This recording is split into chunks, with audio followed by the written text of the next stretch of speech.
Fylgjudýr, stundum kölluð legköku spendýr, undirflokkur spendýra sem eru svo seildýr og eru svo úr ríkinu dýraríki. Fylgjudýr hafa þann eiginleika eða kvendýrin að mynda fylgju í leginu og næra fóstrið á meðgöngu. Það er að segja, inni í leginu er legkaka þar sem æðar mammunar og æðar fóstursins liggja hlið við hlið, þannig að næringarefni og úrgangsefni komast á milli. Þannig getur fóstrið þroskast lengur í móðurkviði og er þroskaðra yfirleitt þegar það fæðist. Við mennirnir erum reyndar óvenju ósjálfberga þegar við fæðumst, það er af því að heilinn á eftir að þroskast.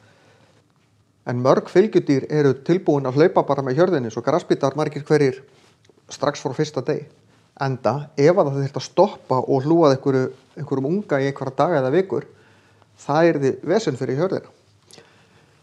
Þannig að fylgjudýrin hafa forskot á flest önnur aðra hópa spendýra vegna þess hvað afkvæmin eru tilbúin í lífsbaráttuna snemma.